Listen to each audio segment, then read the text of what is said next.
On est heureux de vous retrouver. Il y a encore beaucoup de personnes qui ne se sont pas connectées, mais comme dans les dîners, de commencer, ça va faire arriver le retardataire. Nos invités de ce soir sont très diversifiés. Il y a quelques étudiants ou anciens étudiants de l'Institut européen de sophroanalyse. Il y a des personnes qui ont commencé à faire espace en soi, et puis il y a des personnes qui viennent vraiment de découvrir espace en soi et qui, pour la première fois, nous rencontrent. Et c'est pour ça que on va commencer en fait par se présenter, parce que si quelques personnes ici nous connaissent, personne ne sait, ou d'autres personnes ne savent pas qui est Nathalie, par exemple. Alors, je vais commencer, hein. Donc moi, je suis Nathalie, donc je suis la femme d'Alain. Je suis sophroanalyste, je suis enseignante longo et énergéticienne. Je vais peut-être parler un petit peu de mon parcours. J'ai rencontré la sophroanalyse à mes 28 ans. Ça m'a permis de me rencontrer et puis d'arriver aujourd'hui où est-ce que j'en suis, c'est-à-dire à être aussi formatrice à l'Institut et accompagner des gens sur un chemin pour un retour vers l'essentiel, parce que j'aime bien dire ça, un retour vers l'essentiel. Donc ce soir, on est là pour vous présenter un petit peu Espace en Soi, notre dernier bébé. On va dire que c'est un outil à la fois de développement personnel, mais aussi un outil qui nous permet aussi de contacter notre spiritualité, afin que tous nos horizons, toutes nos dimensions puissent être communes dans un même espace qui est notre corps, et pour qu'on puisse exprimer tous nos aspects dans la vie d'aujourd'hui. En tout cas, la sophroanalyse a eu pour, sur mon chemin, un peu plus d'il y a 10 ans, une grande importance, parce que je cherchais justement quelque chose qui puisse réunir les parties de moi-même que je travaillais sur le plan corporel avec le yoga, sur le plan spirituel avec la méditation, l'enseignement aussi que j'ai pu suivre auprès d'un maître spirituel comme Arnaud Desjardins, avec pas mal d'heures sur un divan de psychanalyste jungienne ou des fauteuils de psychothérapeute, et également de l'énergétique avec aussi pas mal de voyages, notamment de voyages initiatiques, notamment en Amérique latine. Et tout ce chemin m'a amené à un moment donné à rencontrer la sophroanalyse qui permettait justement, si vous voulez, de réunir des dimensions qui sont séparées par d'autres méthodes. Et puis donc j'ai été étudiant, apprenant, je reste apprenti, mais je suis devenu depuis bientôt 7 ans formateur et directeur de l'Institut européen de sophroanalyse, et continuant aux côtés de Nathalie également mon chemin intérieur, avec un désir de plus en plus pressant de le partager au-delà de ce que nous faisons avec des apprentis sophroanalystes ou des personnes qui viennent suivre nos stages de développement personnel, et donner le plus possible une ouverture à des personnes qui sont soit déjà en chemin, hein, soit qui se tâtent et ont envie de passer le pas pour faire ce qu'on appelle communément un travail intérieur. Mais ce qu'on voulait, c'était quelque chose qui soit vraiment cohérent par rapport à ce qu'on vit, on vibre et on transmet, c'est-à-dire quelque chose qui soit pas quelque chose de gadget, mais au contraire quelque chose qui permette vraiment aux personnes de trouver leur propre boussole intérieure. Alors, c'est pour ça qu'on a créé Espace en Soi. Donc, on voulait créer quelque chose qui soit à la fois profond, simple et efficace, parce que c'est pas donné à tout le monde de pouvoir aller consulter un thérapeute, parce que ça a un coût financier, et c'est pas non plus donné à tout le monde de s'accorder du temps, surtout en ce moment. Donc on a décidé de créer un tout petit outil sympa. Je dis tout petit, il n'est pas vraiment tout petit, il est vraiment complet, pour pouvoir justement se dégager du temps et créer de l'espace de façon simple, ludique aussi, parce qu'il y a ce côté qui est assez ludique, parce que le chemin vers soi, c'est aussi un chemin de découverte, un chemin de joie, un chemin de jeu. Donc on s'est amusé à créer quelque chose d'à la fois simple, ludique, profond et accessible à tous. On vous montrera peut-être quelque chose, comment ça fonctionne un peu, mais un peu plus tard, parce que en fait, l'objet de cet espace en soi, c'est de faire de l'espace en soi pour pouvoir justement élargir l'espace de nos vies. Et faire de l'espace en soi, ben, ça suppose qu'à l'intérieur de nous, il peut y avoir justement quelque part des horizons bouchés, un manque d'espace. Et pourquoi il y a un manque d'espace? Il y a un manque d'espace parce que, le plus souvent, l'esprit est lui-même encombré. Encombré de quoi? D'énormément de pensées. Et pas toujours des pensées qui nous éclairent, pas toujours des pensées qui nous ouvrent la conscience, mais des pensées qui, surtout dans le contexte actuel, nourrissent des peurs, et des peurs, entre guillemets, d'actualité, mais qui sont toujours, en répétition, en tout cas en réminiscence, en connexion avec des peurs très anciennes, des peurs archaïques, dit-on, issues de notre enfance, issues également même du transgénérationnel, et reliées donc à tout ce qu'on appelle l'inconscient collectif, et qui nous connecte d'une certaine façon à toute une matrice d'énergie dont à la fois se nourrissent nos peurs et qui viennent, nos peurs, nourrir ce collectif. Donc, et quelque part, l'esprit, le mental, comme on l'appelle souvent, n'est pas là pour être paisible. Il est là pour jouer son rôle. Il joue son rôle de ce fameux je pense, donc je suis. Et certaines pensées sont ouvertes, certaines pensées sont créatrices, toutes les pensées sont créatrices, mais certaines sont là pour marcher et nous aider vers notre évolution, et d'autres, au contraire, notamment des pensées inconscientes, des pensées limitantes et tout aussi créatrices, voire des fois très destructrices, influencent nos comportements.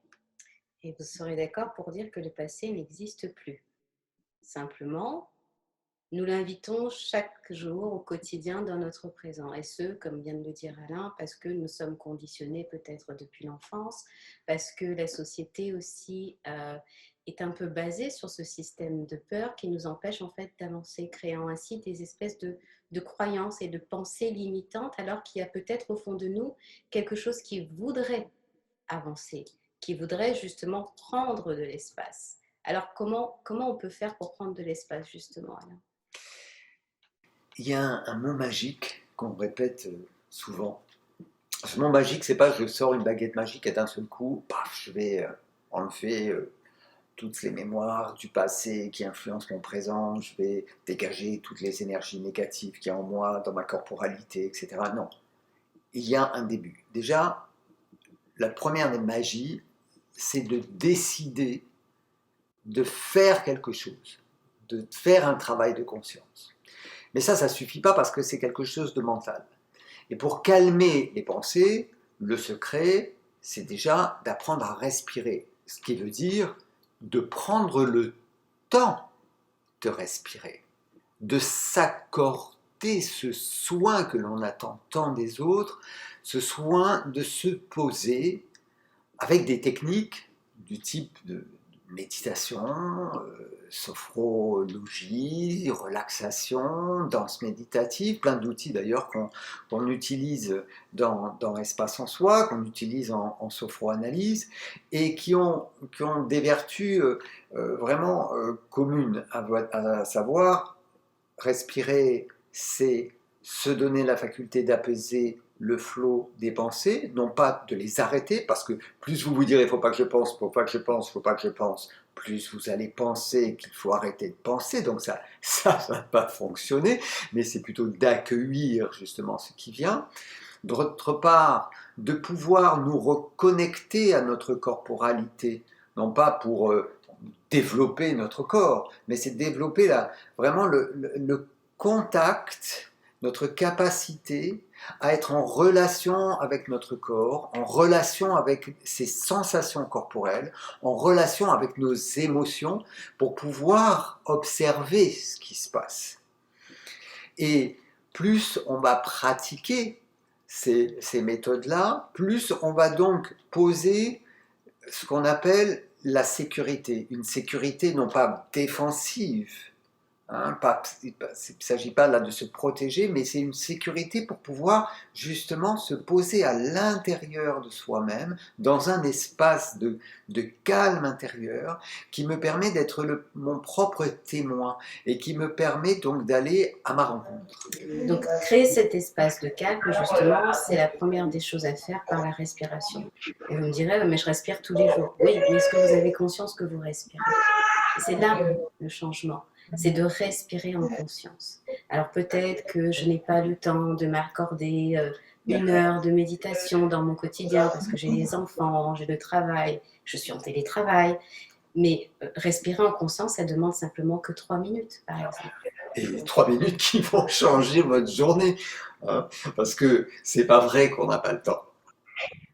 Ça, c'est le mental qui nous amène à croire que nous vivons dans une société qui est speed, que de toute façon, je n'ai pas le temps. Mais si je prends juste 3 minutes pendant que je conduis pour respirer en conscience, pour mettre mon attention, parce qu'il s'agit aussi d'attention, sur ma respiration, alors là, on commence à créer un espace nouveau.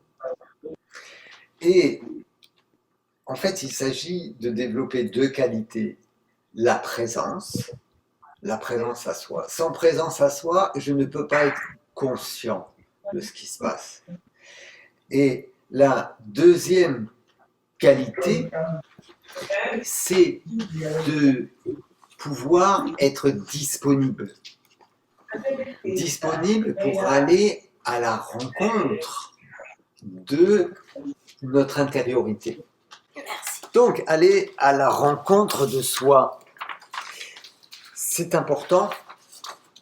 Je veux dire, l'autre jour, je discutais avec une personne sur l'espace en soi, parce que j'avais fait un post où je disais, vous êtes la personne la plus importante au monde. Et ça avait été pris d'une manière un peu genre égotique.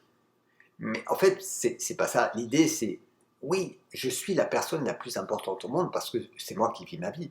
Et qu'en plus, la seule personne avec laquelle, même si avec tout l'amour que j'ai pour moi, la femme dont je suis l'époux, la seule personne avec qui je suis absolument certain de passer le reste de ma vie, c'est moi. Okay, il y a personne d'autre où je peux dire, je suis sûr de passer le reste de ma vie avec Nathalie, je n'en sais rien. Et donc, il est important de me connaître, il est important que je prenne soin de moi et que si je veux partager ce que je suis dans l'amour, il est important que je m'apporte cet amour. Et comment je peux m'apporter cet amour si je ne me connais pas moi-même? Et comment je peux changer, évoluer dans ma vie si je n'ai pas pris conscience de ce qui serait des obstacles justement à mon épanouissement? Donc, il est important non pas par égoïsme, par égocentrisme d'aller à l'intérieur de soi.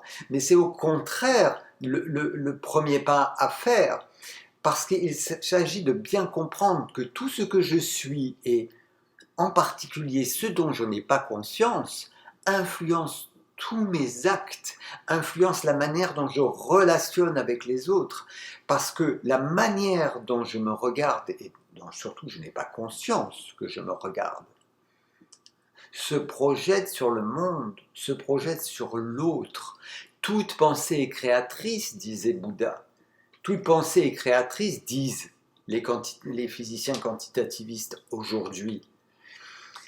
Nous créons notre propre réalité. Le monde n'est pas, il est ce que j'en vois. Et même avec tout l'amour que j'ai pour Nathalie, je vois ma Nathalie. Je ne connais pas la réalité complète de Nathalie. Et je projette, bien que j'ai fait un petit travail quand même sur moi-même, etc., je projette des choses, je transfère des choses sur Nathalie. Tout cela pour vous dire que le travail sur soi n'empêche pas le monde de la projection, le monde des attentes et le monde des peurs. Simplement, ça nous permet d'être plus apaisés avec ça. Et c'est comme si, imaginez que vous habitez dans une maison, que vous habitez dans un appartement. Vous pensez que c'est un appartement, vous avez 2 pièces. Ça, c'est votre vie aujourd'hui. Je pense que dans ma maison, il y a que 2 pièces. Le travail sur soi, c'est de découvrir qu'en fait, dans cet appartement, ce n'est pas un appartement, mais c'est une maison. Et de découvrir en fait qu'il y a plusieurs pièces et que dans ces pièces, il y a plusieurs espaces qui ne seraient pas encore montés à ma conscience. Alors ce serait d'ouvrir les fenêtres pour un petit peu laisser rentrer de l'air, d'ouvrir les portes pour aller découvrir justement qu'est-ce qu'il y a dans cette maison, et puis de découvrir simplement qu'en fait cette maison c'est un château. Et finalement, ben non, c'est un royaume, parce que c'est ça. Nous vivons dans un royaume, notre royaume intérieur, et nous n'en avons pas conscience. Nous sommes infinis. Jung disait que nous contenons l'humanité. Et ça va même au-delà, c'est-à-dire ça va au-delà de l'inconscient collectif. Hein. Si l'on prend que la dimension humaine et psychologique, on contient absolument tous les aspects. Nous sommes à la fois le résultat des aspects de notre humanité, des aspects de notre propre histoire, le résultat aussi de toutes les expériences de nos ancêtres, dont nous sommes une des branches d'un arbre qui remonte à des dizaines et des dizaines et des centaines de générations. Et puis nous sommes connectés à d'autres dimensions, d'autres espaces. Et ça, nous, on ne dit pas à quoi tu dois te connecter en fait pour pouvoir faire ce travail d'ouverture et ce travail, on va dire, de guérison intérieure. Ça, c'est la liberté, le libre arbitre de chacun de pouvoir se connecter à ce qui lui parle, à ce qui, comme on dit communément en ce moment, à ce qui vibre pour lui. Mais ce qui est important, c'est de voir qu'on n'est pas limité.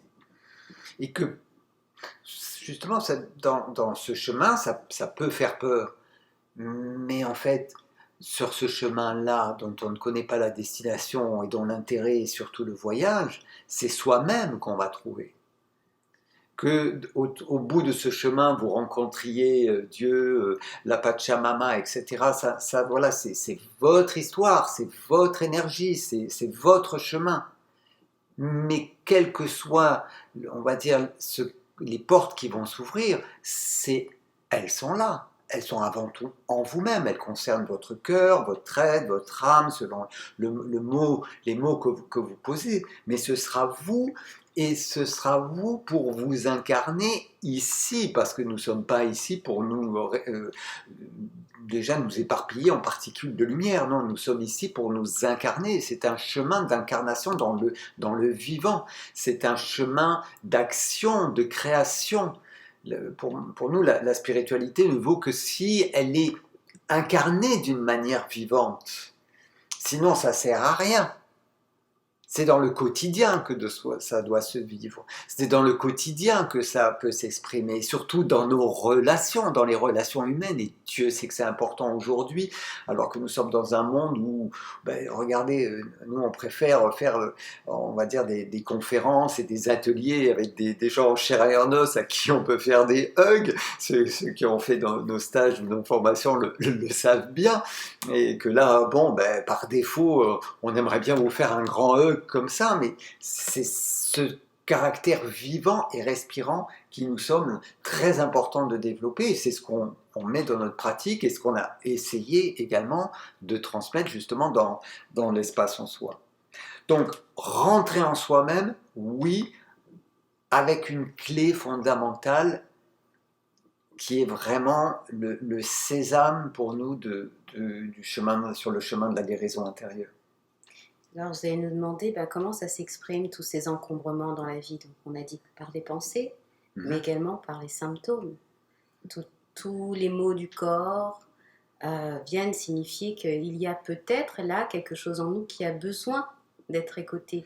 Il y a peut-être là une porte qui se manifeste pour que vous tendiez la main et ouvriez cette porte. Donc c'est pour ça qu'à Espace en Soi, on a décidé, un petit peu comme en formation, d'aller explorer toutes nos dimensions. Et on va d'abord commencer par la dimension corporelle, puisque comme l'a dit Alain, s'incarner, c'est dans un corps de chair, c'est pas que dans la pensée, ni dans les énergies. Donc c'est aussi se réapproprier son corps, c'est aussi être bien dans son corps, avec ce corps qui est le nôtre et qui va nous accompagner lui aussi jusqu'à notre mort. En fait, c'est faire de notre corps notre plus bel ami, notre meilleur ami. Parce que c'est le véhicule pour tout, pour vivre, pour aimer, pour s'expanser dans la nature, pour se régaler de la vie, et puis aussi quand on a mal, pour souffrir et nous rappeler quelque chose. Et ces symptômes, Ces symptômes, j'aime bien dire que ce sont des appels à l'amour. Parce qu'un symptôme, c'est un moyen qu'a trouvé l'inconscient pour dire quelque chose que tu n'entends pas et dont tu n'as pas conscience. Donc ton bouton sur le nez, ce serait comme un signal pour te dire alerte, alerte, là, il y a quelque chose d'intéressant à aller voir. Mais ce qui a été en souffrance dans le passé, donc qui est refoulé, qui revient comme ça par le symptôme, entre guillemets par le bouton sur le nez, est né de la peur, d'une peur de la perte de lien, d'une peur de ne pas être aimé. C'est-à-dire il y a un enfant qui a une blessure d'amour. Et que cette blessure d'amour, elle était aussi peut-être la reproduction de celle de ses parents, de ses grands-parents, et voire peut-être d'une histoire encore plus ancienne et encore plus abracadabrante, merci Nathalie, et qui pourrait remonter à d'autres vies qui seraient peut-être simultanées.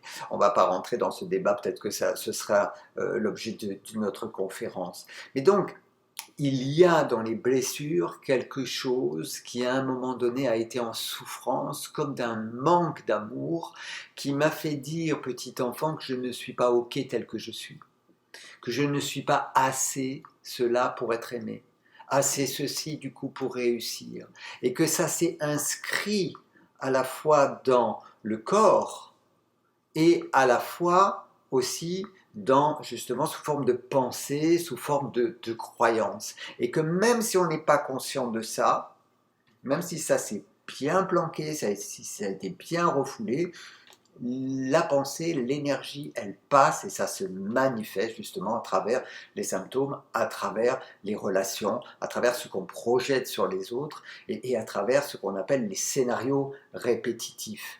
Mais ces scénarios répétitifs, ils ne sont pas là pour nous emmerder d'une certaine façon, ils sont là pour nous dire justement, tiens, il y a un truc intéressant à voir. Mais ça suscite de la peur et pour ça, pour aller le voir, il s'agit de développer en soi une qualité, une graine, une petite graine pour pouvoir ouvrir la porte. Alors cette petite graine, ce serait quoi? Si je vous dis bienveillance, ce serait de développer un regard bienveillant pour tout ce que vous êtes. Ce petit enfant qui a cru à un moment donné qu'il n'était pas suffisant, ou simplement de vous poser et de vous regarder avec cette bienveillance et cet amour que nous recherchons tous finalement à l'extérieur. Moi, j'aime bien dire que on est comme des paniers percés. On est en train de quémander de l'amour. Aime-moi, reconnais-moi. Mais ça ne marche pas puisque ça vient de l'extérieur. Tant que ce n'est pas validé à l'intérieur, tant que je n'ai pas moi-même reconnu que je suis une personne digne d'amour, que je me regarde avec tendresse, avec bienveillance, je ne pourrai pas accueillir la tendresse et la bienveillance qui viendra à moi de l'extérieur. Donc un deuxième outil pour commencer à créer de l'espace, c'est commencer à changer de regard sur soi en s'apportant de la bienveillance. Alors de la bienveillance, mais pas de la complaisance, comme on aime dire en sophroanalyse. Pourquoi? Parce que on peut se planquer dans plein de choses. On peut se planquer derrière, justement, l'amour. Je vais tout mettre dans l'amour. Je trouve un truc, ah tiens, là je suis en colère, etc. Hop, je prends la colère et je la mets dans l'amour. Je remue et voilà, tout va bien. Non, non. De quoi parle cette colère? Quel est le besoin de la colère? Est-ce que cette colère, c'est celle de monsieur Alain, aujourd'hui 57 ans, ou c'est la colère d'un petit garçon de 4 ans qui était très frustré par quelque chose? Et c'était quoi son besoin? Donc, il s'agit d'aller voir, il s'agit d'être déterminé à comprendre, à entendre. Et des fois, à trop mettre de bienveillance, à mettre que du positif sur quelque chose, ça nous permet d'éviter inconsciemment d'aller voir le sujet sensible, là où est justement la douleur. Et on peut avoir peur, derrière toutes les belles intentions du monde, d'aller voir ce qui a été justement en souffrance, en peur. Or, tant que cette peur-là, tant que cette souffrance-là n'a pas été entendue, acceptée, accueillie, reconnue, eh bien, elle ne pourra pas se détacher. Hein, c'est pour ça que le côté, un petit peu, même nous sommes énergéticiens, on fait des soins, etc. Il y a des fois des gens qui arrivent et qui disent, bon, ben, j'aimerais bien que vous m'enleviez ça. Non, tu ne peux. Ou alors, j'ai déjà travaillé sur cette croyance-là, mais ça continue à se manifester sous une autre forme, avec un autre symptôme, dans d'autres relations, dans ma vie. Tant que la croyance est là, tant que cette croyance inconsciente est là, elle va en fait alimenter le scénario d'une manière ou d'une autre. Donc on ne peut changer que ce que l'on a reconnu et que l'on a accepté. Et l'acceptation, elle est vraiment la condition sine qua non du changement. Je ne peux pas accepter quelque chose, je ne peux pas changer quelque chose dont je n'ai pas conscience. Je ne peux pas réparer ma voiture aussi si je n'ai pas conscience qu'elle est en panne et si je n'ai pas fouillé quelque part dans le moteur pour aller voir justement là où ça coince. Et souvent, même des colères très très anciennes qui commencent à être justement identifiées ont du mal à s'exprimer parce qu'il y a encore des interdits, des injonctions qui fait que même 30 ans, 40 ans après, l'enfant a presque peur de pouvoir exprimer son besoin à son parent en présence symbolique, c'est-à-dire il n'est pas là, hein, mais dans l'énergie il est là, on l'invite, hein, et il a peur de le faire. Donc il lui faut une autorisation. Et cette autorisation, c'est de dire, eh bien, tout ce que tu peux exprimer, tout ce que tu peux ressentir, c'est OK. C'est facile d'être bienveillant avec les autres. Mais est-ce que nous sommes bienveillants avec nous-mêmes? Est-ce que nous sommes capables de nous dire, tout ce que je suis, surtout ce dont je me crois indigne, est digne de mon amour, est digne d'être reconnu? Que toutes mes composantes peuvent être accueillies. C'est ça l'acceptation. L'acceptation, elle ne fait pas de tri, c'est pas un oui, mais c'est oui. Le oui à toi, le oui à tout ce que tu es.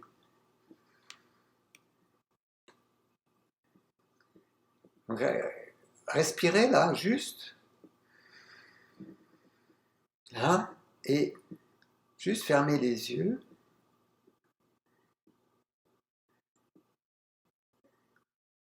Et dites-vous à voix haute, oui à tout ce que je suis. Juste pour voir ce que cette simple attention peut vous faire ressentir là, dans le corps, dans le cœur, au niveau de l'émotion. Et voir ce que ça peut vous faire dire dans la tête. Justement, est-ce qu'il y a ce mais qui vient? Ou une sensation dans le corps qui viendrait signifier que c'est pas encore tout à fait OK. Parce que le corps, c'est ça aussi. C'est lui qui nous livre aussi les messages de l'inconscient, les messages de ce qui se passe vraiment à l'intérieur de nous. C'est pour ça que dans Espace en Soi, nous englobons toutes les dimensions de l'être. Le corps, l'énergétique, le mental, le psychologique et la spiritualité. Parce que nous sommes tout cela. Nous sommes multidimensionnels, nous sommes pluriels d'un point de vue de nos représentations, de nos images, de nos imaginaires, de nos expériences. Mais du point de vue humain, nous sommes physiques, nous sommes pure énergie, nous sommes pur sang, nous sommes pure expression, pure relation. Nous sommes visibles et à la fois totalement invisibles. Et cette expérience, toutes ces expériences-là, nous le vivons de toute façon dans le corporel. Donc, comme dans la sophroanalyse intégrative, toute cette expérience-là, selon justement les étapes que propose Espace en Soi, vont être vécues justement dans cette mise en respiration, dans cette mise en mouvement, qui va pouvoir faire justement que ce chemin intérieur va être une véritable expérience corporelle, sensorielle, sensible. Troisième clé pour faire de l'espace, c'est l'ancrage. Et l'ancrage passe évidemment, encore une fois, par le corps, par cet amour qu'on va pouvoir apporter au corps, la reconnaissance de nos symptômes, et surtout de mettre un petit peu ce corps en mouvement, un mouvement naturel, mouvement de la vie en fait. Hein. Donc pour ça, il y a toute forme de méditation, de sophro-relaxation que vous trouverez dans l'espace en soi. Et ici également la respiration, puisque de toute façon, c'est avec notre corps que nous respirons, ce n'est pas avec nos pensées.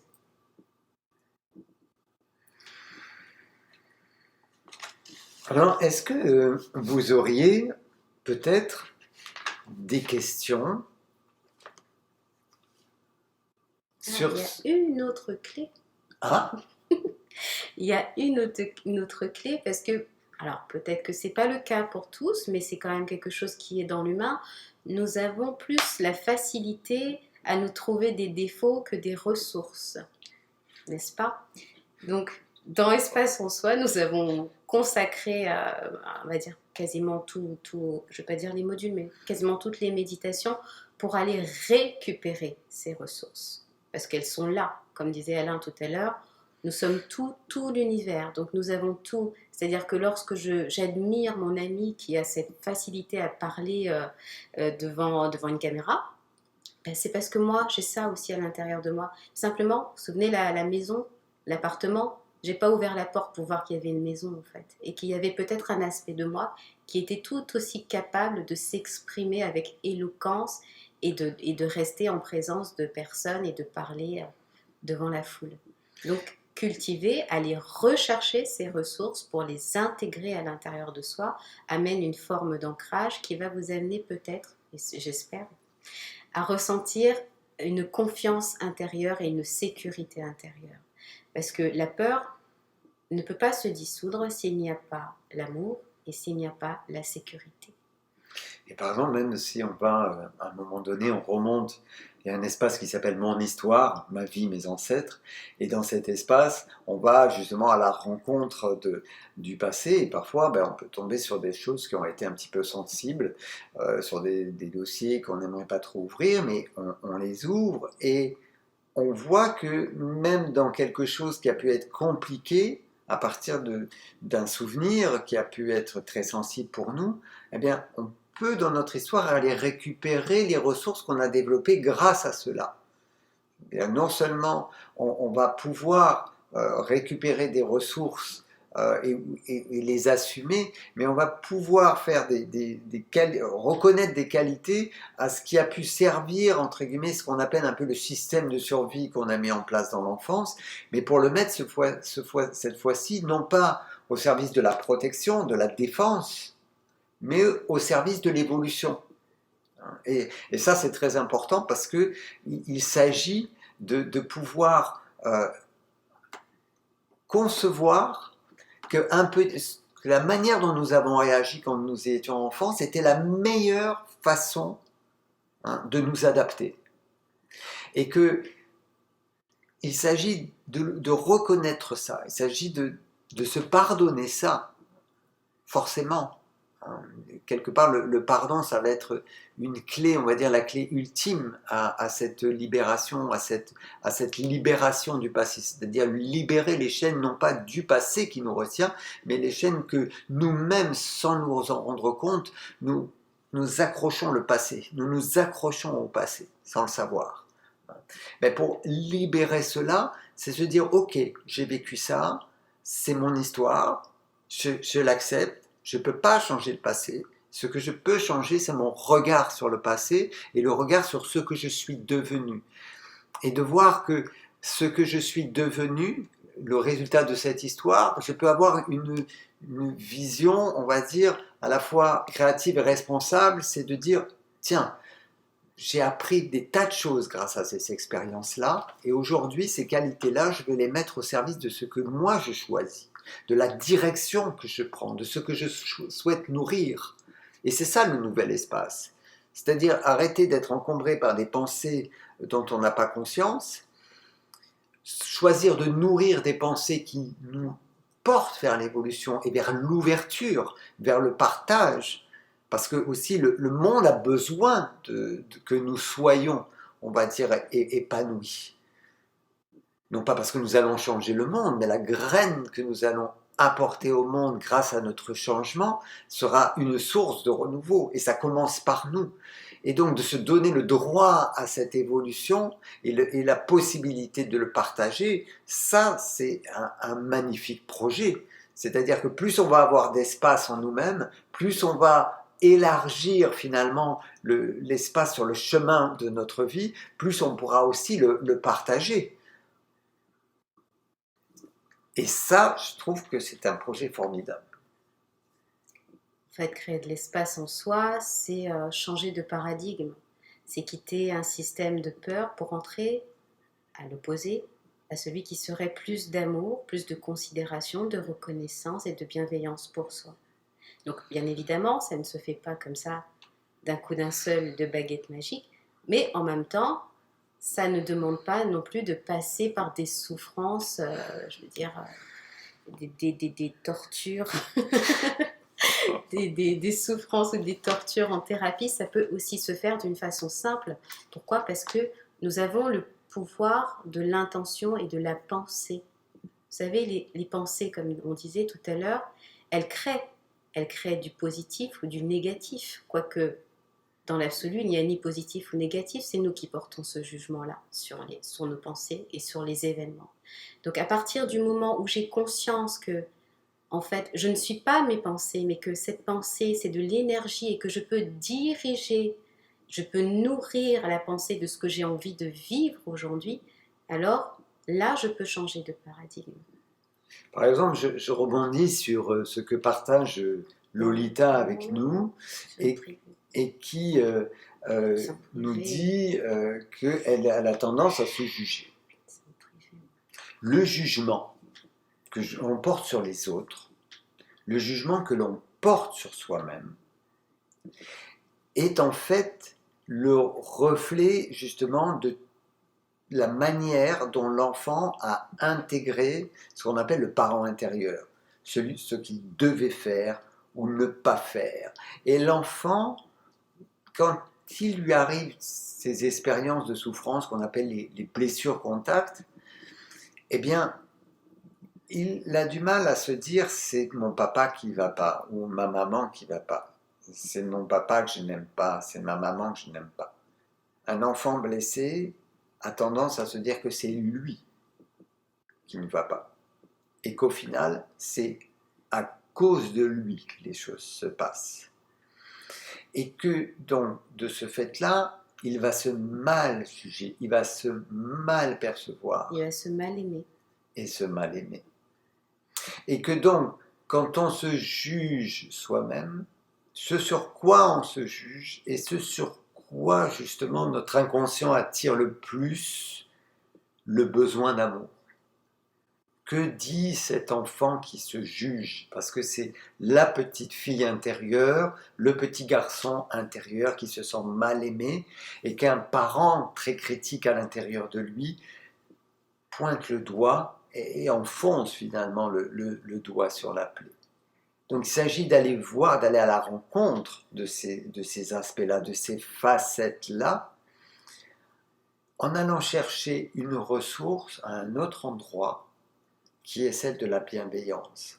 Il y a peut-être dans votre histoire, dans vos relations, dans votre cœur, voire dans vos croyances, une énergie, une représentation qui est pour vous synonyme d'amour. Ce par quoi, ce qui va nourrir en vous la sensation que justement, quand vous êtes en contact avec ça, vous pouvez vous recevoir, vous accueillir entièrement. Même dans la pire des histoires, il y a peut-être une grand-mère, un chien, ou peut-être un ange, un rêve, qui vous a fait vous sentir aimé, en totale confiance et en sécurité avec quelqu'un, ou dans un état en tout cas, qui vous permet de ressentir cet amour-là. Et donc l'idée, il y a justement une pratique comme ça dans Espace en Soi, une méditation qui permet de pouvoir se reconnecter à cette énergie-là pour pouvoir la nourrir, parce qu'il s'agit de le faire et de le refaire. Hein. C'est comme ça se travaille sur une certaine façon. Ça Hein, se cultive. ça se cultive, tout à fait, comme une fleur dans un jardin, comme une pratique de yoga, de méditation, comme le vélo, le violon. Hein. Ben, la bienveillance, l'amour pour soi, c'est aussi une forme de muscle énergétique, de cœur qui se cultive. Et donc, cette pratique-là permet de se reconnecter.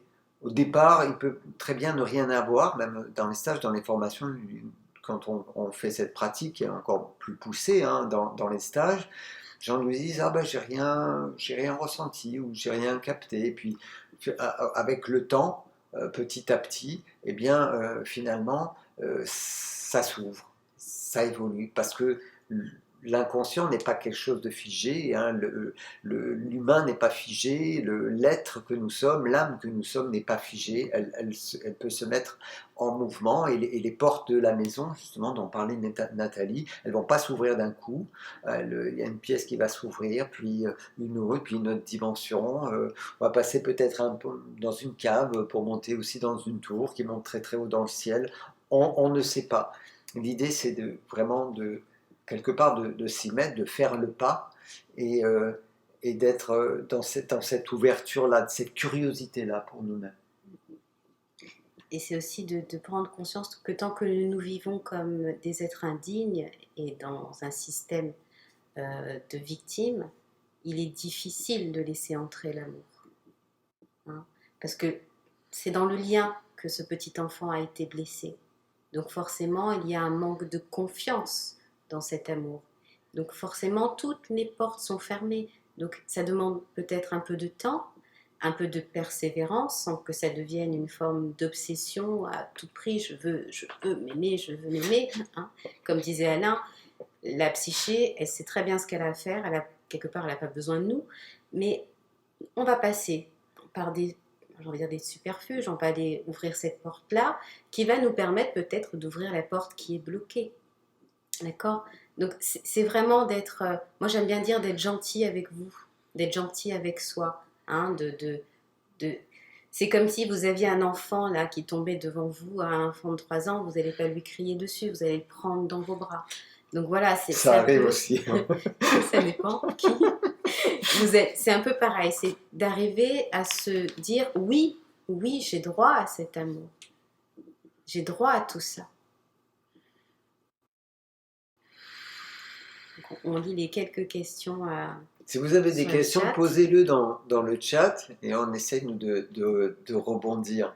Il y a, dans le choix qu'on fait, il y a cette histoire d'intention. Le changement commence par une intention. Il s'agit de s'y mettre d'une certaine façon. Hein, et c'est pas un long fleuve tranquille.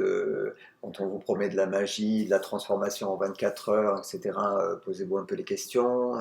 Voilà, tout va pas se faire comme ça instantanément. La magie de la vie est souvent le résultat de aussi beaucoup d'huile de coude. Hein. D'une certaine façon.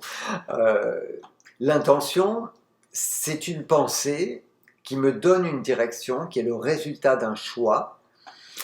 Elle vient après un chemin de conscience, d'avoir pris justement conscience de certains interdits que nous avions dans notre existence et que nous pouvons voir ce qui a pu alimenter les scénarios répétitifs dans lesquels nous sommes. Parce qu'un scénario perdant, il se répète simplement parce que inconsciemment on croit à la pensée inconsciente qui l'alimente. Et quand un scénario perdant se répète, il vient confirmer cette pensée et bien, tu vois bien, j'avais raison. Tu vois bien, j'ai encore perdu mon boulot. Tu vois bien, je suis encore, c'est toujours pareil. Je rencontre une femme merveilleuse et puis au bout de 6 mois, c'est l'horreur. Tu vois bien, j'ai un boulot, je tombe encore sur le même type de patron, etc.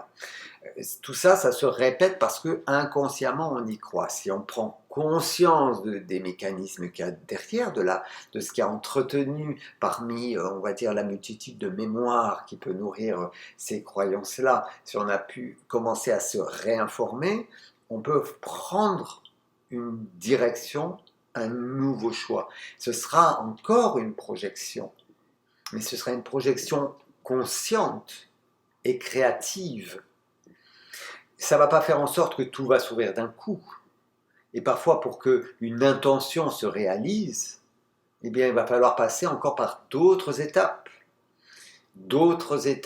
qui seront justement au service de mon évolution, au service de ma croissance, au service de l'élargissement de l'espace de ma vie et ne plus être confiné justement dans mes opinions, dans mes peurs, dans mes distractions, parce notre esprit est très encombré par les distractions médiatiques, politiques, tout ce qui se passe en ce moment, ça nous encombre l'esprit, ça nous empêche d'être présent, en fait.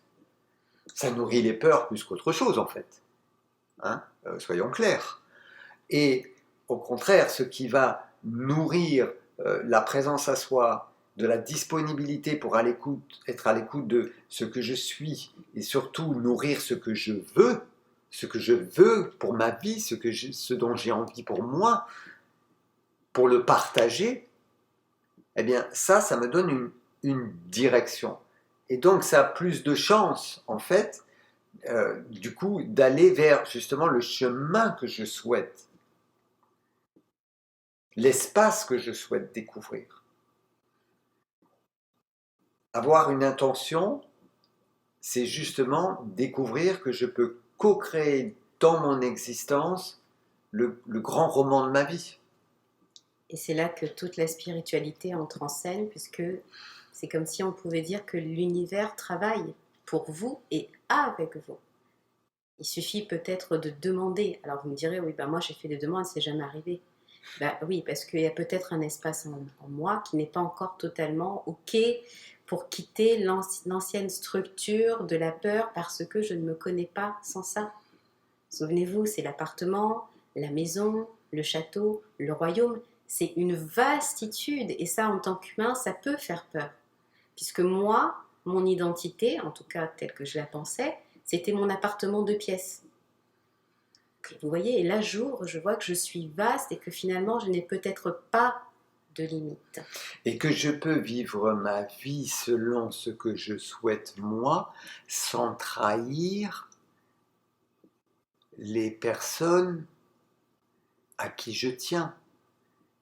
Parce qu'il y a beaucoup de personnes, on se rend compte dans nos accompagnements et même en formation, on peut être attaché à des loyautés à nos parents, voire à nos grands-parents, à nos ancêtres fortement lointains, par des loyautés qui nous empêchent d'être ce que l'on souhaite.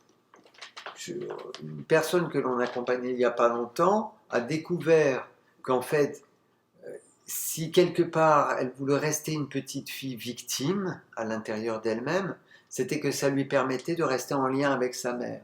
Et que donc si elle devenait une femme autonome, qui n'est plus dans la peur et qui n'est plus conditionnée par les blessures d'enfance qu'elle a eues, alors elle risquait de perdre l'attention de sa mère, de perdre l'amour de sa mère. C'est une toute petite pensée, vous voyez, c'est quelque chose, ça n'a pas l'air de grand-chose.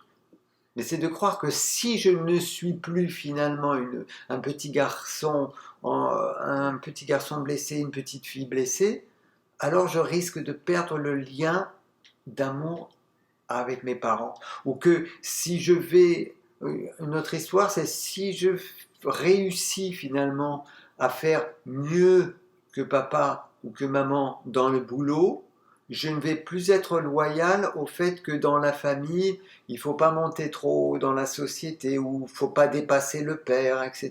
Parce que sinon, d'un seul coup, on risque encore une fois de perdre le lien.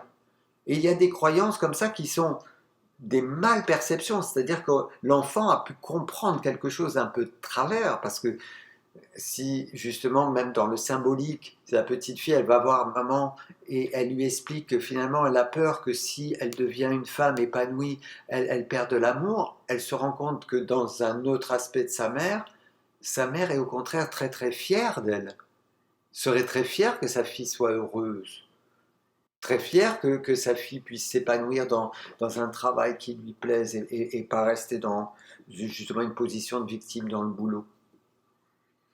Vous voyez, c'est des fois des toutes petites idées, hein, mais qui sont très solides, et des petites idées qui peuvent remonter très loin dans le passé, dans le nôtre, dans le transgénérationnel, sur d'autres types de mémoires très très lointaines, mais quelle que soit la mémoire d'où ça vient, hein, que ça vienne du transgénérationnel, du passé, d'une d'une mémoire autre kammi, galaxie. d'une autre galaxie, de tout ce que vous voulez, hein.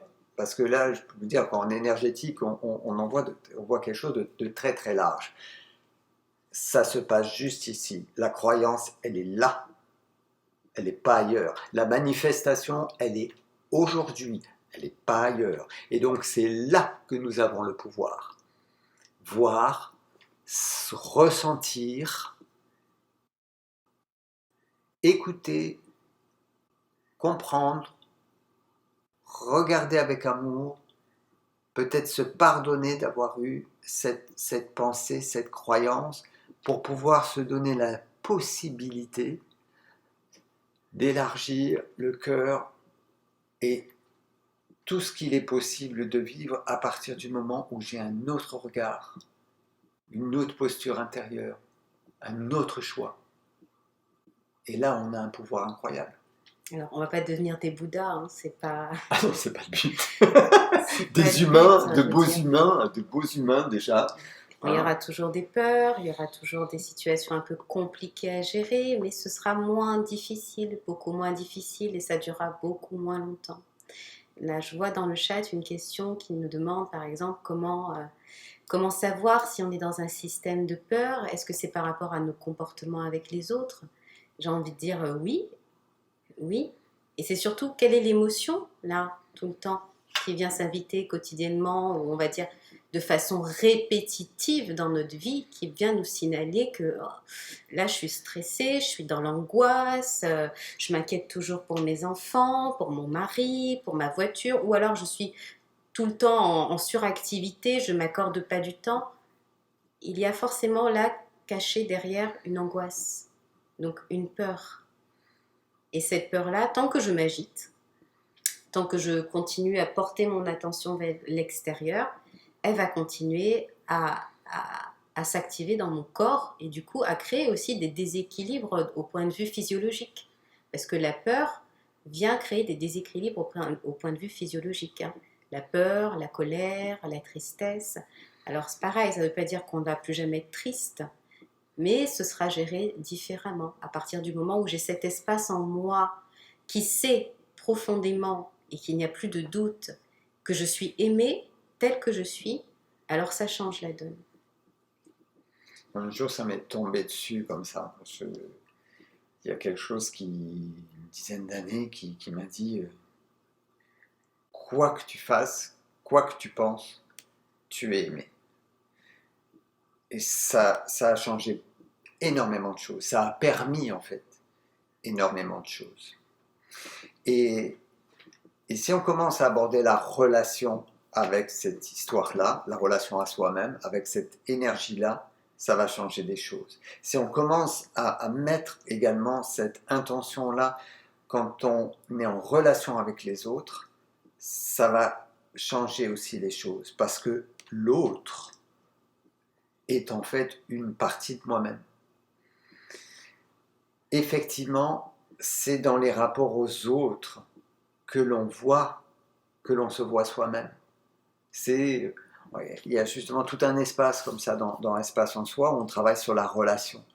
Parce que c'est ce qu'on appelle communément l'effet miroir. On va pas rentrer dans les nuances entre ce qui est la projection, le transfert, etc.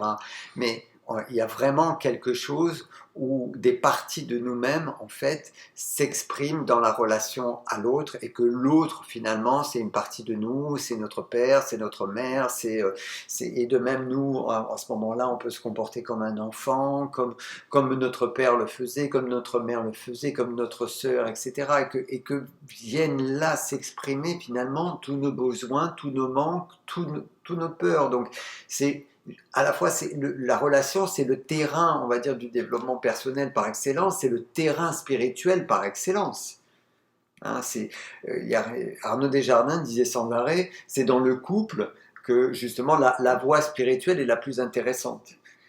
Et je rajouterais que si tu crois un jour que tu es super éveillé, hein, que tu es super éveillé, que ça y est, tu as ouvert tous tes chakras et que d'un seul coup, tu es en contact avec ton être totalement divin, hein, que tout s'est révélé à toi, eh bien tu vas passer une semaine chez tes parents. Et là, tu verras si tu es vraiment si éveillé que ça. Donc c'est vraiment dans la relation qu'à la fois on a cette école merveilleuse, mais si on aborde du coup la relation avec cette bienveillance, avec le fait de se dire ah, c'est pas l'autre, c'est pas le tu, mais en quoi ça parle de moi? Ces trois doigts tournés vers moi, mais sans s'accabler, mais au contraire, tiens, de quoi ça me parle, quoi. C'est tout. Tiens, qu'est-ce que ça me rappelle qui? Ça me rappelle quoi? Et qu'est-ce que je peux en faire surtout? Et c'est là où ça devient, en fait, où la relation est très intéressante, du coup. Et ça permet de développer des relations plus harmonieuses. Tout à fait. Tout à fait.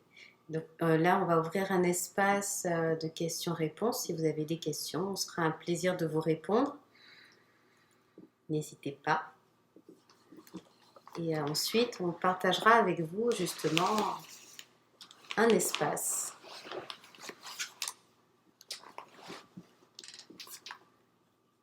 Alors, profitez-en. Une petite question. Alors bien sûr, tout ça, ce sont des discours et ça ne prend que, on va dire, ça ne prend qu'une forme de vérité pour tout à chacun parce que c'est vécu dans le corps. D'où l'importance du corps dans l'espace en soi.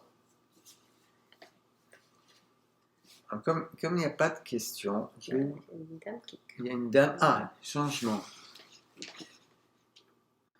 Pas ça. Oui. Alors.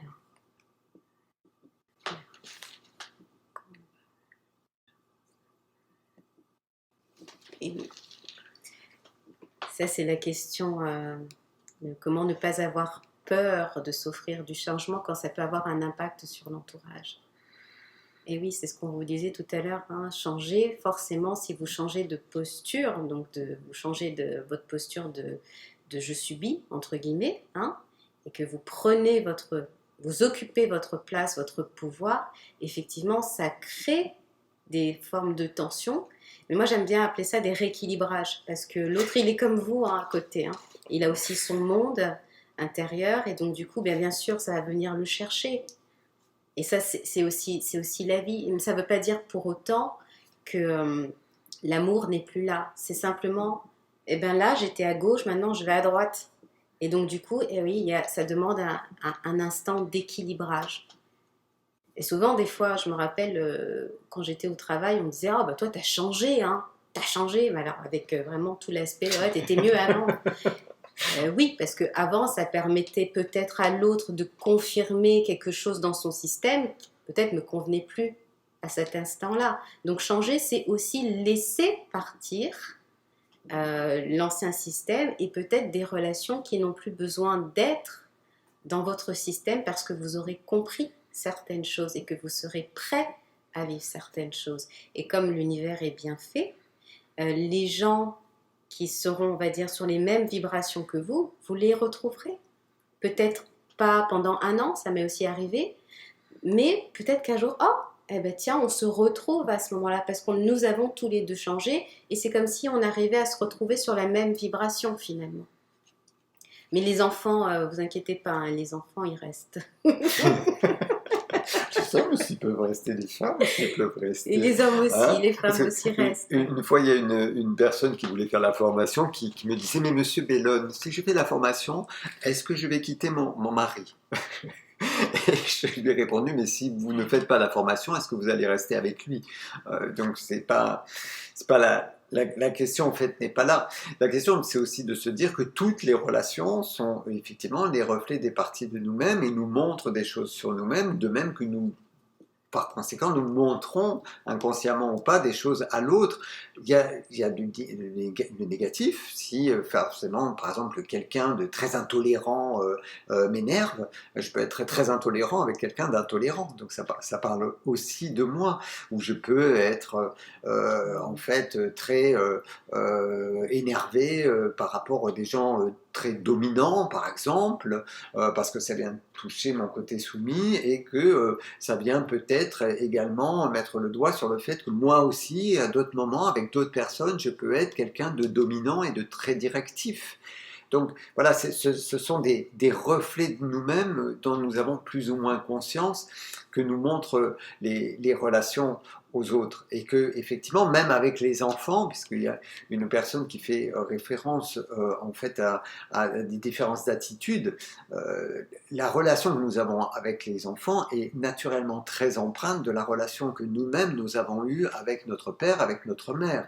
Donc nous avons quelque part absorbé l'énergie de maman, absorbé l'énergie de papa, de même que nous avons en nous l'énergie de l'enfant que nous étions à ce moment-là avec l'un et l'autre. Ce qui fait que dans nos relations avec nos enfants, nous pouvons soi-disant être des parents, mais parfois réagir comme nous-mêmes nous étions réagir dans une énergie d'enfant de 4 ans, hein, de même que nous pouvons projeter sur nos enfants comment ils étaient, comment nous étions à leur âge, et de même nous pouvons avoir une attitude que nous réprouvions de la part de notre mère, nous pouvons agir comme notre mère le faisait, comme notre père le faisait, et tant que l'on est inconscient de ça, ben, finalement, on peut passer finalement d'un état, de ce qu'on appelle les états du moi, différents. On peut comme ça jongler parce qu'on a absorbé ces énergies, c'est en nous.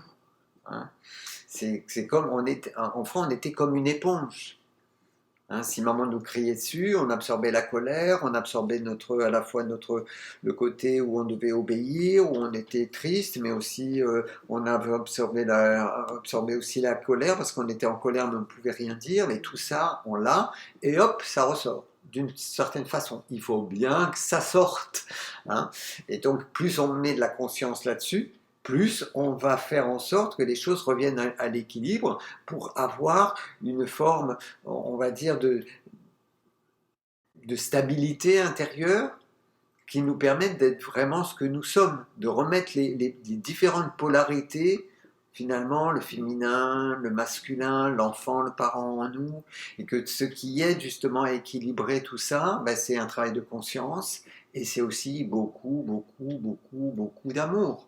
Beaucoup d'amour pour nous-mêmes, parce que c'est à partir de nous que nous aimons.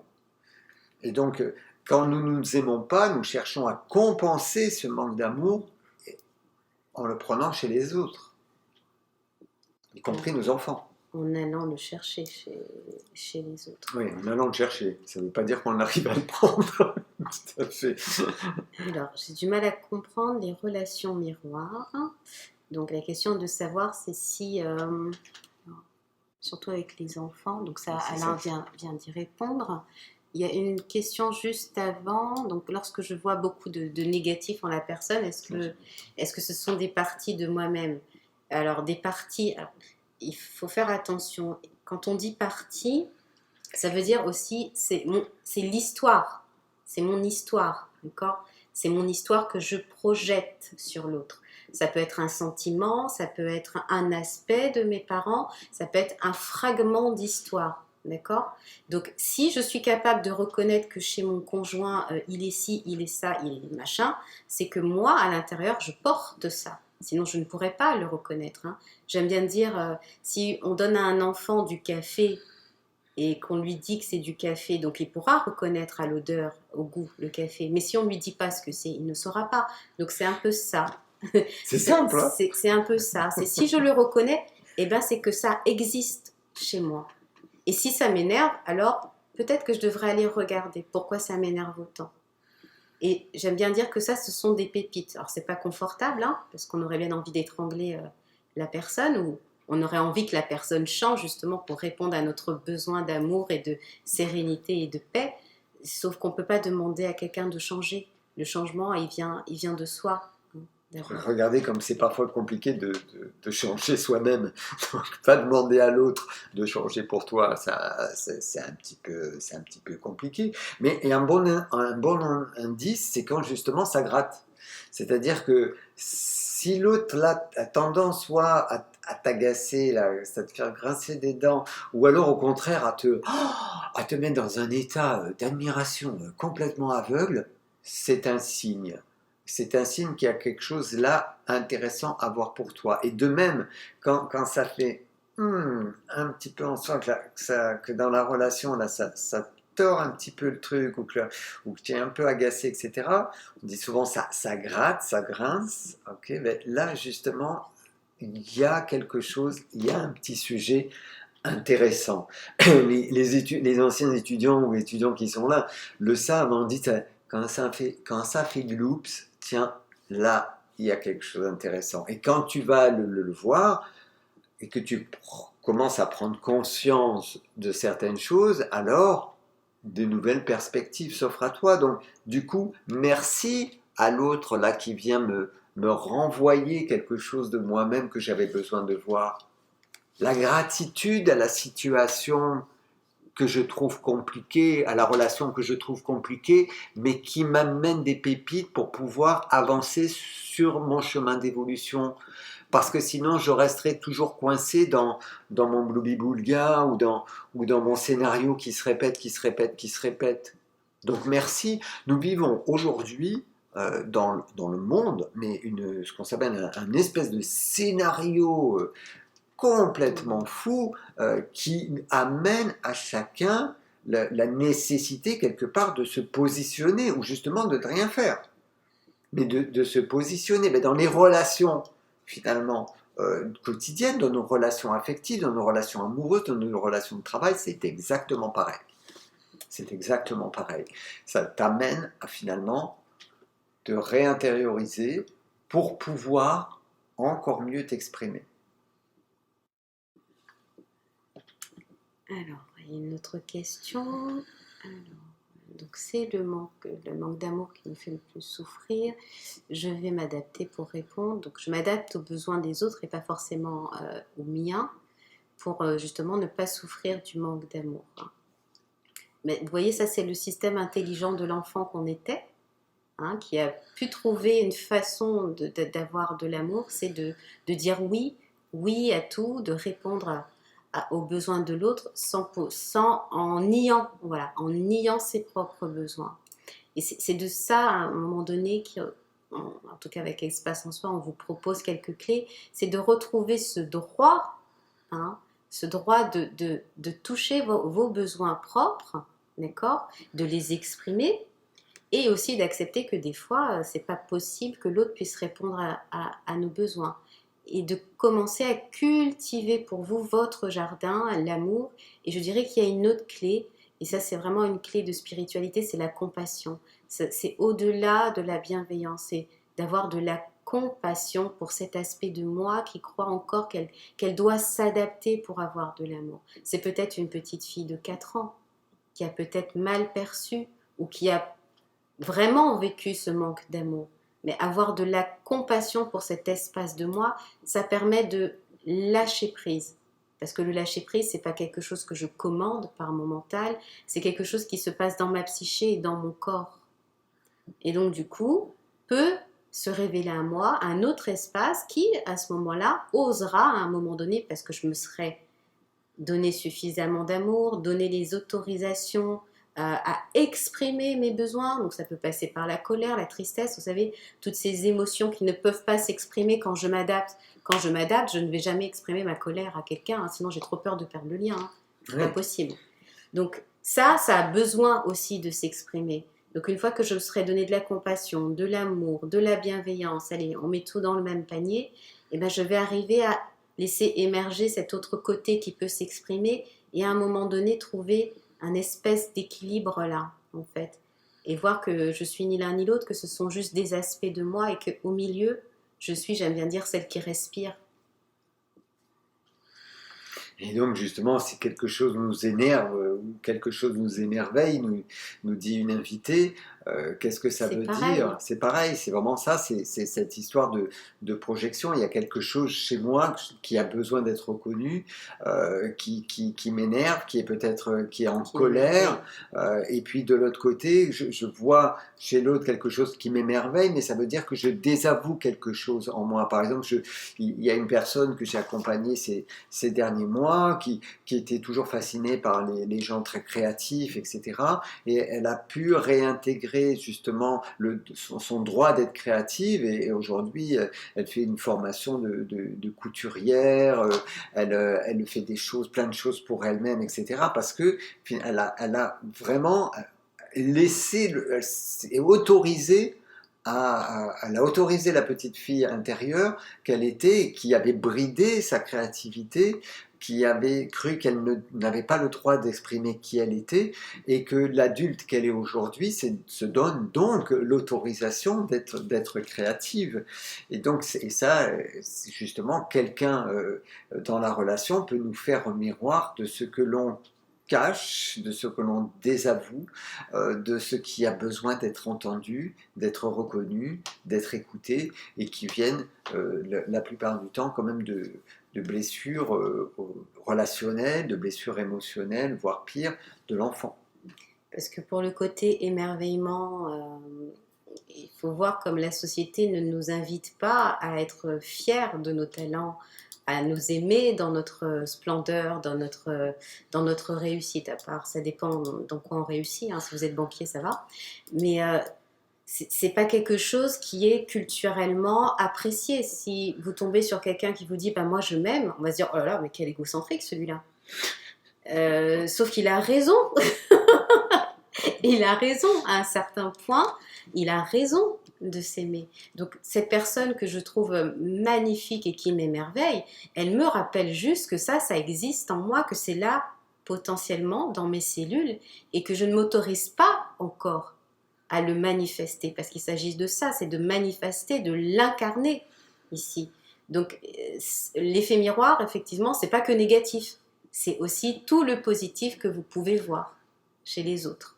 Puis dans les relations, on n'est pas obligé de tout subir, hein. Voir, prendre conscience des choses dans la relation, ça ne veut pas dire accepter de souffrir. Une personne nous parle d'une relation toxique dans le travail et se dit est-ce que je peux choisir de couper le lien ou simplement de rester en lien en travaillant sur moi. Je dirais les deux, mon capitaine. C'est-à-dire qu'effectivement, si on est en relation avec une personne qui est toxique, notamment dans le travail, dans un rapport d'autorité, ça parle probablement de quelque chose à voir avec mon passé, avec on va dire l'idée de l'autorité, le père, etc.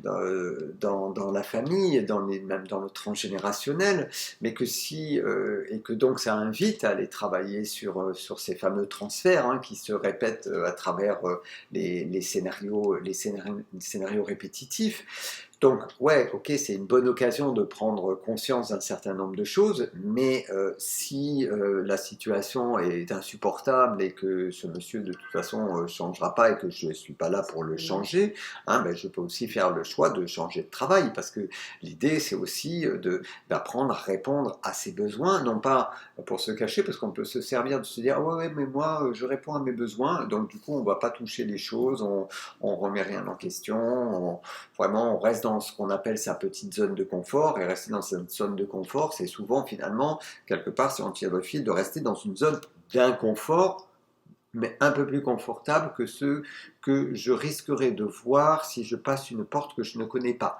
Hein, parce que ce qui est inconfortable, c'est la peur de l'inconnu. Ça, c'est ce qui fait le plus peur à la psyché, c'est ce qui fait le plus peur à ce qui s'est mis en mental. place, hein, au mental. Le mental, il n'est pas là pour le nouveau. Hein, le mental, il dit non, non, non, non, ne touche pas à ça parce que, ok, parce que déjà avant là, ça a été compliqué. Alors si tu touches là, oulala, oulala, oulala. Ah, donc le mental, la structure, on va dire, de protection, elle est faite pour protéger l'enfant de la peur. Elle n'est pas faite pour ouvrir grand les volets. Okay. Or, la vie, l'évolution de la vie, c'est ouvrir sa fenêtre, c'est ouvrir la porte, c'est sortir d'une maison cloisonnée, découvrir le jardin, découvrir le monde. C'est pas rester planqué. Et à se dire finalement je suis malheureux, je suis malheureux, je suis malheureux. Mais en même temps, si la situation, par exemple, avec ce monsieur au travail est vraiment crée des souffrances, il y a des moments où on prend le choix, et on fait le choix de quitter cette relation et d'aller et de continuer à travailler quelque part, à explorer ce dont ça parle, pour en faire quelque chose de justement de créatif. Hein. C'est pas sortir de la situation, parce qu'il y a souvent ça. Ah ben je vais sortir de la situation, je vais changer de boulot. Et j'ai accompagné des personnes comme ça. Elles changeaient de boulot parce qu'il y avait une situation justement toxique. Puis elles ont retrouvé un autre. C'était pire. Parce que justement, le travail de compréhension n'avait pas été fait. Et c'est pareil dans les histoires de couple. Tu en quittes un, tu te dis, et puis hop, tu vas sur le suivant, et ah, ça se reproduit. Peut-être dans une situation un petit peu inverse à la fois d'avant, mais ça parle en gros de la même chose. Hein. Donc, ne pas se faire de mal. Ce qui est quand même important, notamment pour juger l'once d'une relation, c'est est-ce que ça me fait du bien? Est-ce que ça m'apporte du bien-être? Est-ce que ça m'apporte également est-ce que ça m'aide à évoluer? Est-ce que ça m'aide à grandir? Je crois que des choses dans le couple, c'est on croit ensemble, dans le sens de croissance, d'évolution et de partage, de rire, d'humour. C'est ça qui est vraiment important. Et donc, un peu dans le boulot, c'est pareil. Hein, si ça devient trop toxique, ben, changer. Et comme disait Alain, après, c'est d'aller voir peut-être dans mon histoire, dans ce que j'ai rencontré dans ma vie, où est-ce que j'ai déjà vécu ces situations, ces énergies, parce que c'est pas de l'extérieur en fait, hein. C'est vraiment à l'intérieur. Hein. Quand on dit dans le monde de la spiritualité, ce qui existe à l'extérieur existe à l'intérieur, c'est mon expérience personnelle. Aujourd'hui, je peux dire que c'est une vérité, parce que lorsque je touche quelque chose qui m'appartient, euh, que je peux le voir à l'extérieur, je me dis, ah oui, d'accord, ok, d'accord. Et inversement. Donc effectivement, si la situation est toxique, et là je vais parler des pervers narcissiques, euh, suivant certains profils, il y a des fois un moment où il faut se mettre en sécurité, mais à côté, il faut essayer de comprendre, de mettre en lumière qu'est-ce qui fait que j'ai rencontré, où en moi je porte cette énergie-là pour que ça puisse se manifester dans mon quotidien. C'est vraiment ça la question. Pour ne plus subir, hein, c'est vraiment là, on est dans quelque chose de prendre ses responsabilités. Voilà, c'est à la fois être, je veux dire, savoir s'écouter, ne pas se défiler. Et si on se défile des fois, bon, ben, on se pardonne, ça c'est important sur le chemin. Mais aussi se dire, bah, tiens, pourquoi j'ai rencontré ça dans ma vie? Qu'est-ce que ça veut dire? Qu'est-ce que cette personne, cette situation est venue m'apprendre de moi que je ne connais pas encore, en tout cas qui n'est pas monté à ma conscience? Parce qu'inconsciemment, on le sait. Inconsciemment, ce que vous voulez, notre inconscient profond, notre âme profonde, elle est au courant. Sauf qu'on a des défenses. D'où le fait que dans le travail qu'on propose en sophroanalyse, mais beaucoup avec Espace en Soi, on pose l'insécurité. Là, il y a une insécurité en nous. Donc pour aller la voir, il s'agit de poser de la sécurité, de poser cet ancrage à la fois dans le corps, la respiration, de poser un ancrage pour pouvoir être au contact de nos sensations, de nos émotions, et de poser cet ancrage aussi important qui est dans l'ancrage dans le cœur, dans la bienveillance. Si on ne va pas voir, ce qui est là de toute façon se montrera d'une façon ou d'une autre. Donc l'idée c'est de faire ce chemin en conscience pour rentrer à l'intérieur de soi en posant et en cultivant et en nourrissant cette sécurité, cette confiance intérieure, cet espace de calme qui me permet d'observer, d'être le témoin de moi-même et un témoin avec de la compassion. Et parce que je serai à l'écoute de moi-même dans toutes mes dimensions, alors je pourrai me donner la possibilité du changement. Mais ça se fait qu'au rythme de chacun. On ne peut pas forcer la porte du changement, ni de soi-même, ni de quelqu'un. Ce n'est pas possible. D'ailleurs, c'est ce qu'on apprend beaucoup en formation aux apprentis en sophroanalyse. On est là pour accompagner les gens. On n'est pas là pour leur montrer ni le chemin, ni le chemin qu'ils doivent parcourir, ni pourquoi ils sont comme ça, ni ce qu'ils doivent faire pour en sortir. Juste les accompagner pour pouvoir poser de la sécurité intérieure, pour pouvoir être à l'écoute d'eux-mêmes, pour pouvoir comprendre comment ils peuvent justement fonctionner et quels sont les leviers, les ressources qu'ils peuvent actionner en eux-mêmes pour pouvoir aller vers cette évolution. Et le parcours que nous proposons avec Espace en Soi suit cette étape-là et ces principes-là. Je vais vous partager juste... Je voulais répondre à la question. C'est ça que j'ai répondu. Oui, je voulais répondre. Tu voulais rajouter quelque chose à la dame? Ah, ok. Alors Nathalie va rajouter quelque chose à la demande d'Elisabeth. Alors, oui, comme disait Alain, moi j'aime pas dire sortir de sa zone de confort, j'aime dire élargir sa zone de confort. D'accord. C'est mieux, hein, tout de suite, comme ça, on a, la tête, ça y est, se dit, ah bah j'y suis un petit peu encore, alors ça va. Donc c'est justement en posant cette sécurité que l'on peut sortir de ce qui est inconfortable. C'est parce que je l'élargis, je la quitte pas, je dis pas les saluts. Non, non, j'élargis, parce que ce que j'ai fait avant, c'est quand même, je capitalise, quoi. Donc j'élargis ma zone de confort, et c'est en élargissant ma zone de confort que je peux renforcer mon socle d'estime de moi-même et de confiance de moi-même, et que je peux poser des actes. Et du coup, expérimenter le changement avec un peu moins de peur.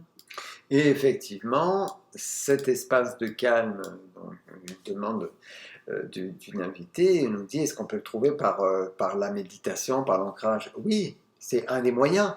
Je dirais qu'il y en a qui peuvent utiliser le golf, la balade en forêt, la musique, faire du tambour, faire la cuisine.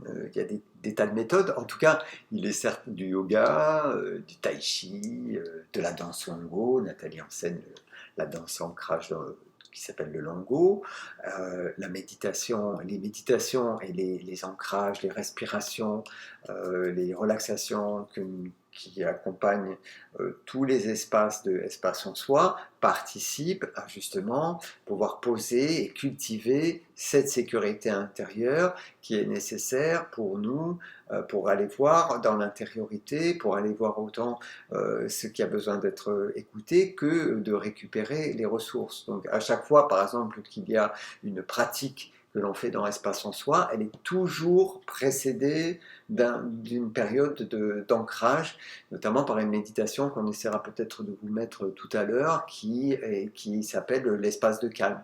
Et qu'il ne s'agit pas de faire une fois comme ça en passant, et puis voilà, ça y est, roule ma poule, j'ai installé mon espace de calme, mais de le pratiquer, hein, c'est comme tout. C'est comme tout, plus vous faites du violon, plus vous devenez un beau violoniste. Et bien, c'est pareil avec notre corps, c'est pareil avec notre cœur, c'est pareil avec notre âme, et avec toutes les dimensions de l'humain divin que nous sommes, selon où vous placez les choses, hein, en toute liberté. Et cet espace de calme, effectivement, ça peut se développer par l'ancrage, la méditation, la marche, comme l'a dit Alain.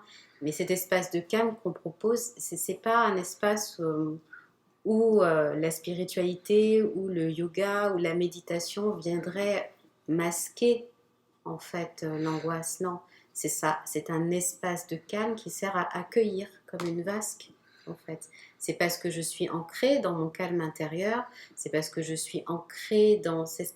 Vous savez, comme quand on est au cœur de la tempête, là, il y a ce point zéro où rien ne bouge et ça tourne dans tous les sens. C'est ça l'espace de calme. C'est l'espace dans lequel je peux aujourd'hui, à un moment donné dans mon évolution, tout accueillir. Et de même, pour rebondir sur ce que vient de dire Nathalie, de cet espace de calme qui n'est pas là pour recouvrir, mais au contraire pour accueillir, quand on travaille dans l'espace dit de la spiritualité, dans l'espace de calme, eh bien, on travaille beaucoup avec la dimension de la terre et la dimension de la lumière, mais ce n'est pas pour s'évaporer dans une spiritualisation dans laquelle voilà, on est d'un seul coup, comme on dit bêtement, complètement perché. C'est au contraire pour s'ancrer dans la vie, dans la vitalité, que tous ces méditations, notamment très énergétiques, et même ces chants que nous offrons dans ces espaces-là, des chants au tambour, eh bien, ils sont là pour justement nous ancrer dans la vie et faire que cette spiritualité quel que soit le sens qu'elle prend pour vous, hein, on ne vous dit surtout pas en quoi croire, hein, sinon en vous, mais c'est pour vraiment pouvoir l'incarner là dans notre quotidien, cette dimension sacrée en tant qu'humain divin, en tant qu'âme, c'est quelque chose, on y tient, qui vous appartient. Eh bien, on est là justement pour le nourrir, pour le déclencher, pour en faire ce qui vibrera pour vous. Il y a une dernière question à laquelle je voudrais répondre, c'est un petit peu plus haut, c'est comment digérer... tu peux remonter. C'est une toute petite question. Non, encore. Comment digérer la douleur que l'on nous inflige? Alors, il n'y a pas de baguette magique pour digérer. Mais c'est un processus de guérison. Vous savez, quand il y a des gros traumatismes, abus, les coups, c'est vraiment des processus de guérison où effectivement, ça demande beaucoup d'amour, beaucoup de compassion et beaucoup de consolation et d'écouter cette partie de soi qui a été blessée et qui demande aujourd'hui à surtout ne plus être blessée. Donc c'est vraiment un chemin de délicatesse aussi. Oui, la délicatesse, c'est important. C'est-à-dire que, et puis vous savez, des fois même... Et de pardon, excusez-moi. Voilà, c'est quand même une question qui peut être posée d'une manière très délicate, peut tellement des fois toucher jusqu'au fond de l'âme que ça peut être ressenti d'une manière très, très, très violente. Donc, en sophro-analyse, en tout cas dans la manière dont on enseigne, parce que on va à l'intérieur de nous-mêmes, hein, et on accompagne les gens à l'intérieur, au fin fond de leur intimité. L'idée, c'est d'être pour pouvoir être curieux avec soi-même sans être violent avec soi-même. Parce que ce qu'on touche peut être en soi déjà violent. D'où ce besoin à la fois d'ancrage, de sécurité et de mettre beaucoup de bienveillance. Ça ne veut pas dire d'éviter les sujets. Mais ça veut dire de mettre cette énergie de douce fermeté dans un accompagnement. Et c'est ce qu'on a essayé de faire, même si ce n'est pas un accompagnement individuel de personne à personne, mais c'est ce qu'on a essayé de transmettre dans l'énergie justement de l'espace en soi, où on peut se promener comme ça. Je vais juste vous montrer 2 minutes. Hop, voilà. Alors, partager l'écran, peut-être. Partager l'écran. Voilà, donc vous voyez, c'est-à-dire qu'une fois que vous êtes rentré dans l'espace en soi, un espace c'est une porte, et cette porte, elle s'ouvre sur les 5 principaux espaces qui vous sont donnés d'explorer.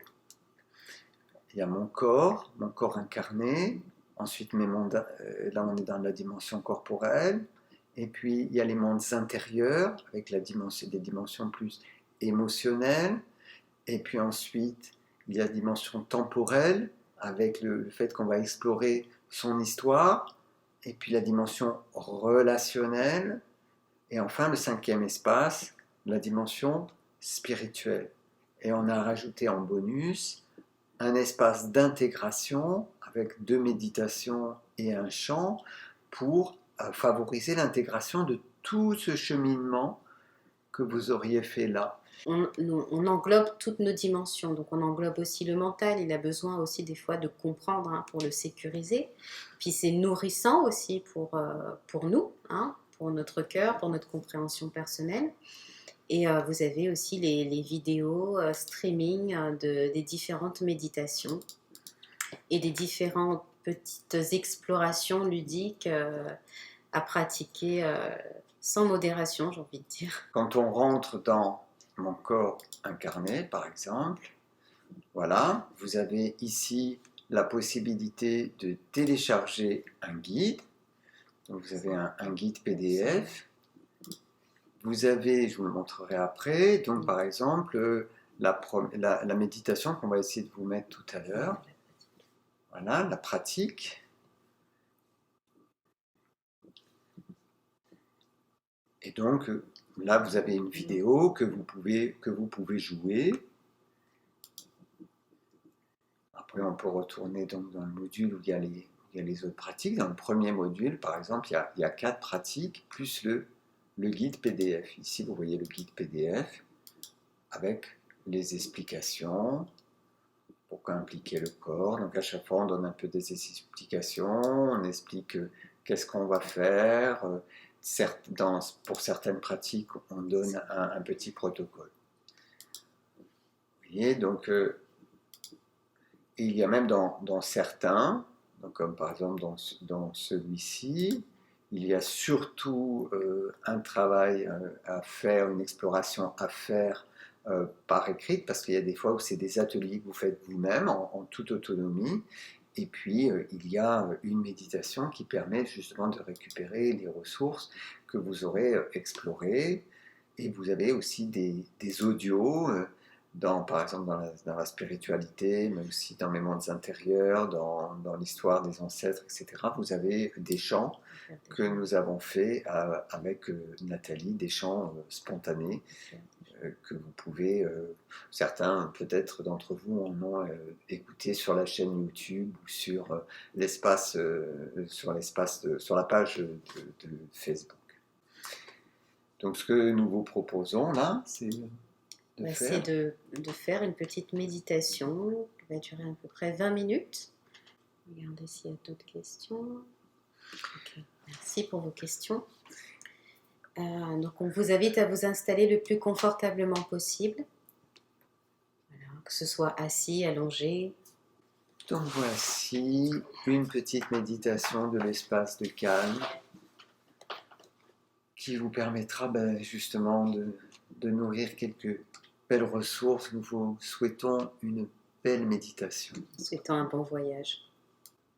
Nous espérons que cette première petite expérience dans l'espace en soi vous a plu. C'est une des premières méditations. Il y a plus de 21 pratiques dans l'espace en soi. Des pratiques très guidées comme celle-ci, des pratiques où il y a aussi plus d'espace avec du silence accompagné de musique. Il y a des ateliers à faire également soi-même, des ateliers aussi qui succèdent à des méditations, à des explorations dans ces mondes intérieurs, à des rencontres, de belles rencontres avec soi-même. Et tout ça dans quelque chose d'évolutif qui nous amène jusqu'à l'espace de la spiritualité et des méditations énergétique, très énergétique, très nourrissante pour le corps, pour nos corps de chair et de lumière. Et puis également, et c'est important, ça nous a semblé important de rajouter un sixième espace qui est là pour favoriser l'intégration, justement comme pour réunir un petit peu toutes les expériences, les enseignements qu'on a pu retirer de ces expériences-là, pour justement poser une nouvelle intention, donner une nouvelle direction, et ça se clôture aussi par des chants qu'on aime bien offrir avec Nathalie, avec nos chants, des chants qui sont complètement spontanés. Hein. C'est vraiment des chants de célébration, des chants d'intégration.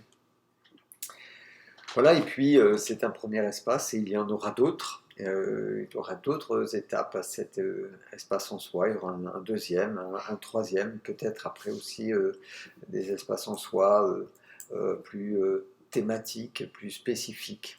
N'hésitez pas à nous contacter, n'hésitez pas à aller voir le site espaceensoi.fr, à nous rejoindre également sur Facebook. Sur la page, et puis on vient de créer une toute nouvelle petite chaîne, voilà, vraiment, nous on débute là-dedans, hein, dans ces trucs qu'on fait à distance, donc on a fait une chaîne YouTube, où d'ailleurs on partagera, je pense, le replay complet ou partiel de cette conférence. En tout cas, on est ravis de cette première expérience, j'espère que vous aussi. Nous en ferons d'autres, sur peut-être après des thématiques spécifiques, peut-être de celles qui seront en rapport avec justement les étapes, les thématiques comme l'enfant intérieur, le parent bienveillant, l'aspect du transgénérationnel par exemple, les dimensions relationnelles, donc pour qui seront à la fois utiles aussi bien pour des gens qui ne feront pas l'espace en soi que pour ceux qui seront rentrés dans la démarche. Voilà, sachez aussi que nous pouvons aussi accompagner un petit coaching, comme ça on peut donner des séances d'accompagnement aux gens qui font espace en soi. Sachez aussi que voilà, c'est aussi bien pour des personnes qui sont complètement novices que pour des personnes qui sont en chemin et qui vont trouver là donc d'autres sources d'inspiration, d'enseignement personnel.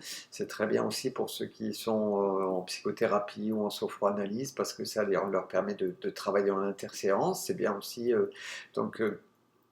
également pour toute personne qui serait sur un chemin de développement personnel et spirituel. Et puis, les personnes qui font espace en soi, ça peut leur donner envie d'ouvrir la porte, par exemple, d'un praticien, au hasard d'un sophroanalyste.